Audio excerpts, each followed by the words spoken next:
আমরা এই ঈদের শুভেচ্ছা পৌঁছে দেওয়ার জন্য অনুরোধ করছি। আজকে পবিত্র ঈদুল আজহাতে আমরা আমাদের দলের প্রতিষ্ঠাতা শহীদ প্রেসিডেন্ট জিয়াউর রহমান, বাংলাদেশের স্বাধীনতার ঘোষক বীর উত্তম, তার মাজার জিয়ারত করতে এসেছিলাম। আমরা এখানে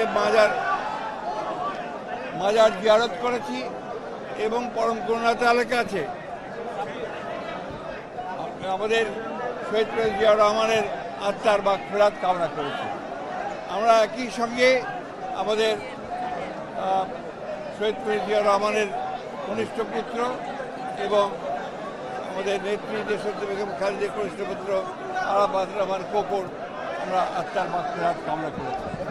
একই সঙ্গে বিগত গণতান্ত্রিক আন্দোলনগুলোতে যারা প্রাণ দিয়েছেন, শহীদ হয়েছেন, তাদেরও আত্মার মাগফিরাত কামনা করছি।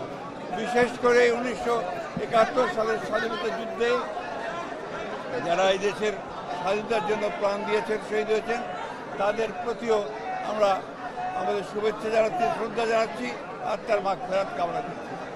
এবং গণতন্ত্রের জন্য বিগত 15 বছর এবং জুলাই আগস্টে যারা শহীদ হয়েছেন, তাদের প্রতিও আমাদের শ্রদ্ধা, তাদের আত্মার মাগফিরাত কামনা করছি।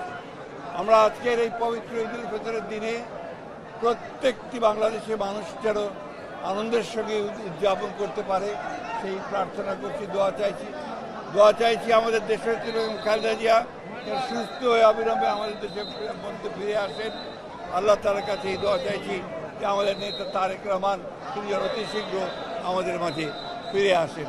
এবং আমরা বিগত 15 বছর ধরে যে গণতন্ত্রের জন্য সংগ্রাম করেছি, গণতন্ত্র পুনরুদ্ধারের জন্য সংগ্রাম করেছি, মানুষের ভোটের অধিকারের জন্য সংগ্রাম করেছি, মানুষের ভাতের অধিকারের জন্য সংগ্রাম করেছি, মানবাধিকারের জন্য যে সংগ্রাম করেছি, সেই সংগ্রাম যেন প্রতিষ্ঠিত হতে পারে সেই জন্য আমরা পরম আল্লাহ তাআলার কাছে দোয়া করেছি। আজকের এই দিনে আমরা আশা করব যে যে দায়িত্ব নিয়েছেন সে দায়িত্ব সবাই সফল হবেন এবং বিশেষ করে অন্তর্বর্তীকালীন সরকার জনগণের কাছে তাদের যে প্রতিশ্রুতি, সেই প্রতিশ্রুতি তারা পালন করবেন।